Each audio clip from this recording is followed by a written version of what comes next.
নমস্কার বন্ধুরা, অনেকের মনে প্রশ্ন আছে, রাতে স্বামীর সাথে যৌন সম্পর্কের পর সকালে যদি কোনো কারণে চুল ধুতে না পারি, তাহলে কি পূজা পাঠ করা যায়?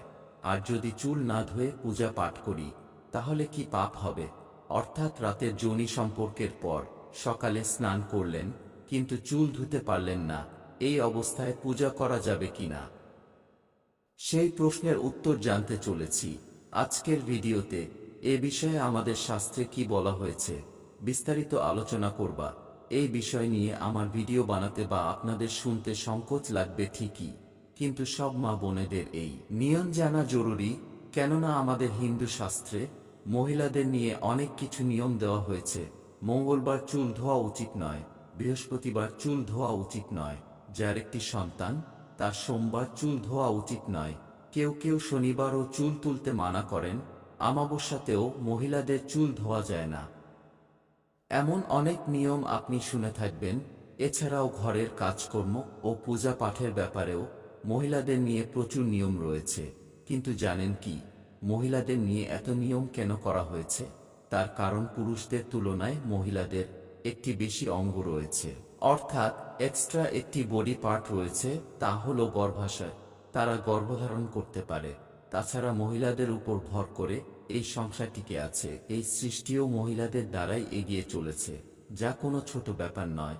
তাই মহিলাদের নিয়ে বেশিরভাগ নিয়ম তৈরি করা হয়েছিল।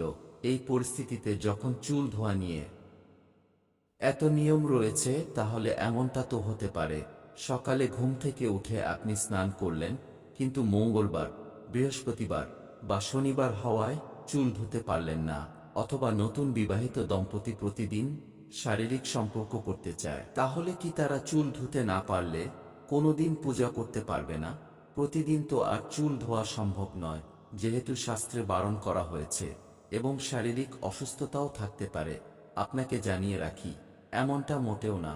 শাস্ত্র আছে, রাতে শারীরিক সম্পর্কের পর সকালে চুল না ধুয়েও আপনি পূজা করতে পারবেন। আপনি অবশ্যই পূজা করতে পারেন এবং আপনি পূজার সম্পূর্ণ ফলও পাবেন। এ বিষয়ে শাস্ত্রে বলা হয়েছে, তা শুনলে আপনি চমকে যাবেন। এ বিষয় নিয়ে শাস্ত্রে কি বলা হয়েছে খোঁজার চেষ্টা করি, এবং যখন জানতে পারি তখন আমিও অবাক হয়েছিলাম। ভেবেছিলাম এমনটা কিভাবে সম্ভব, কেননা শাস্ত্রে বলা হয়েছে স্বামী স্ত্রীর সম্পর্ক করার পর স্বামীকে অশুদ্ধ মনে করা হয়, তাকে সম্ভব হলে তখনই, না হলে সকালে সম্পূর্ণ স্নান করে পূজা পাঠ করতে হবে। কিন্তু মহিলাদের অশুদ্ধ মনে করাই হয় না। এখান থেকেই সিদ্ধ হচ্ছে যে মহিলারা অপবিত্র হয় না। তাই আপনি পূজা করতে পারেন, কিন্তু আমি এটা বলবো না যে স্নান না করে আপনি পূজা পাঠ করতে পারেন, কিন্তু চুল না ধুলেও চলবে। তাই এখন থেকে ভুলে যান যে সকালে চুল না ধুয়ে পূজা করা যাবে না। দেখুন, সাংসারিক জীবনে অনেক পরিস্থিতি তৈরি হয়, যদিও মহিলারা অনেক বুদ্ধিমান হয়, তারা দিন বেছে বেছে সম্পর্ক করে, কিন্তু স্বামীরা এসব বিশ্বাস করে না এবং তারা শুনবেও না। এই পরিস্থিতিতে মহিলারা বেশি নিয়ম মেনে চললে ঘরে ঝগড়া অশান্তি শুরু হবে। তাই আজ থেকে নিশ্চিত হয়ে পূজা পাঠ করতে পারেন।